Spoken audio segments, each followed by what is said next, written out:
Greetings, everyone. Welcome back to my channel, Hidden Alchemy by Sade. If it is your first time here, welcome. My name is Sade. If not, welcome back. I am a holistic and wellness coach, as well as a full spectrum doula, focusing on spiritual, mental, physical, and emotional well being practices that can really help folks to tap into their personal power and learn how to transform and alchemize their life. So, if you would like to find out more about the work that I do, go ahead and head over to my website. The link will be down in the description box below. And feel free to schedule your consultation so we can discuss more about what your needs are and how we can help you cultivate the life that you want. All right, for today's episode, we are diving into the full moon that we have happening in Aries on October 17th.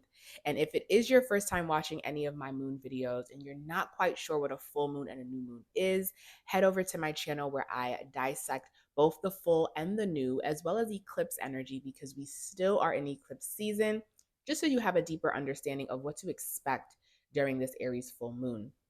But in short, full moons are times where we have reached a peak or a culmination of the energy. It is when the moon is at its fullest point, and it's usually yin in nature. And what I mean by that is it's a time of reflection, it's a time of seeing what is coming to the surface as the moon sheds light on things, and then figuring out what actions we need to take for the new moon. So, new moon is more yang in nature, full moon is more feminine in nature. Now, for this full moon, we have it in the sign of Aries. The sun will be in the sign of Libra.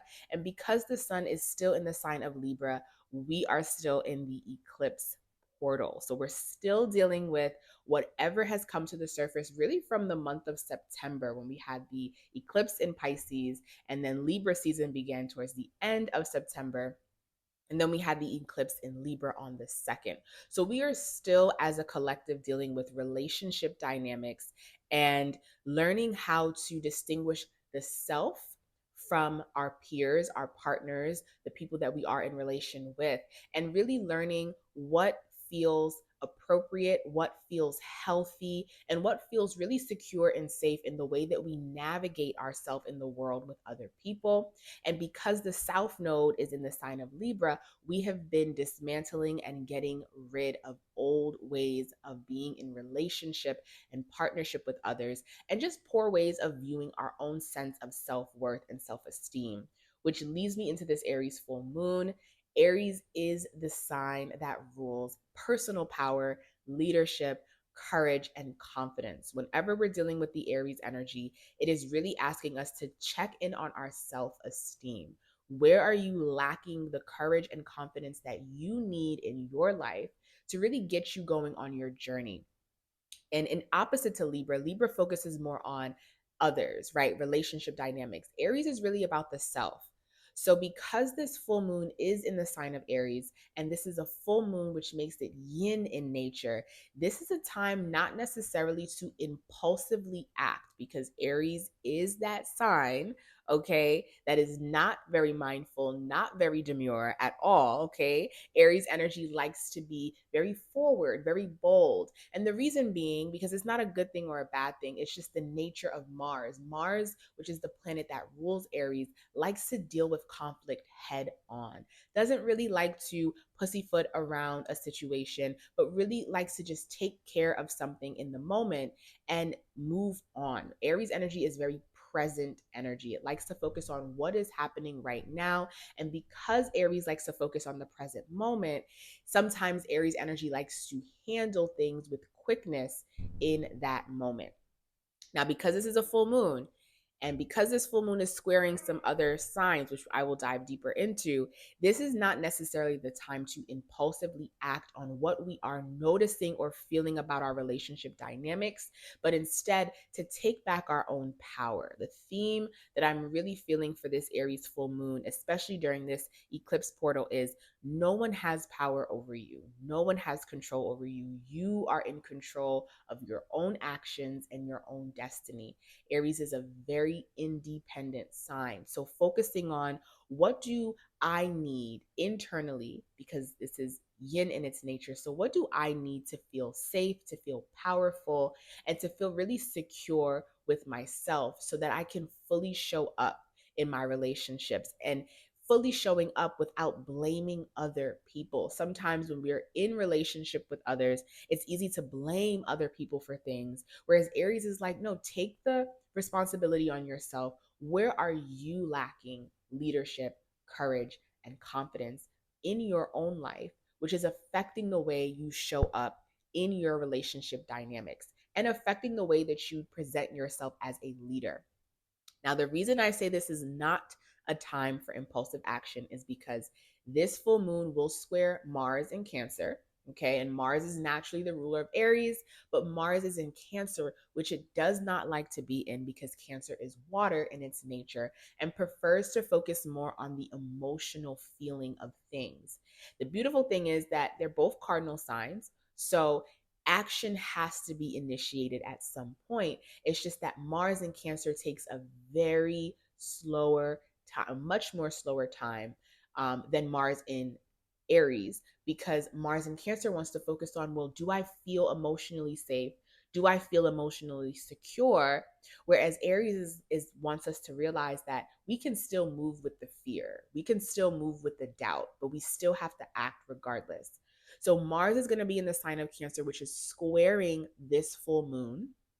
On top of that, Pluto is in the sign of Capricorn. Now, all of these, it's not necessarily the tightest grand square.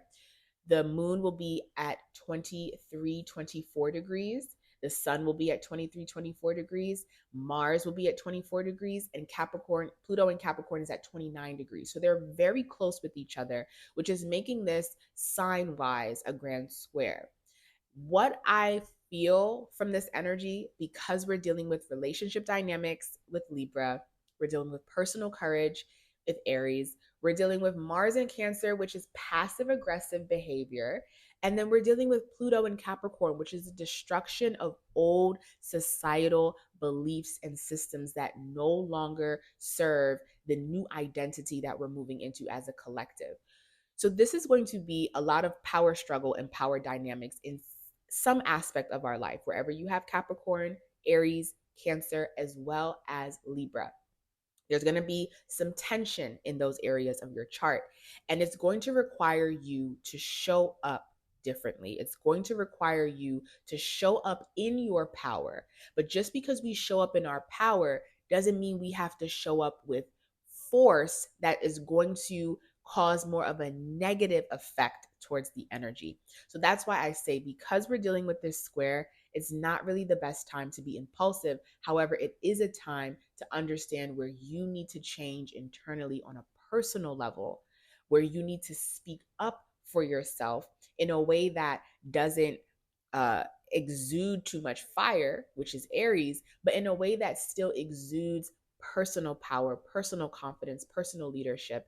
And because Pluto is in Capricorn, this might take place in workplace dynamics or any type of environment where you have been following a specific protocol or way of moving in the world, in your work environment, or even in your home. And that is no longer the way that you want to move. And because you no longer want to move in that way, you do have to show up differently. It is eclipse season, so we are still dealing with the ending of relationships. So I will not be surprised with this full moon in Aries if there are some relationships where once you speak up for yourself, or once you realize the power struggle and the power dynamic in it, where you start to remove yourself from engaging in that type of situation because you are creating a new identity for yourself and you want to show up in your power and in your full courage and confidence, because that is just what Aries is.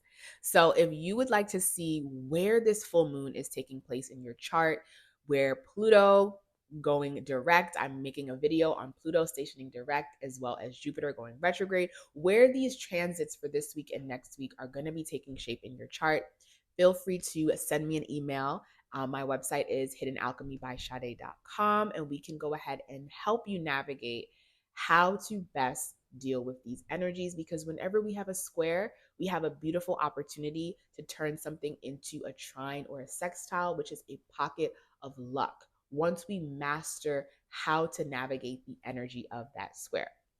So, all in all, happy full moon, happy eclipse. Take it very easy these next few weeks until we get to the end of October, where the planet that needs to be direct will be direct, the planets that need to go retrograde will be retrograde, and we will be in movement. So, things will feel a little bit more balanced and stable. All right, everyone, I will see you for my next video.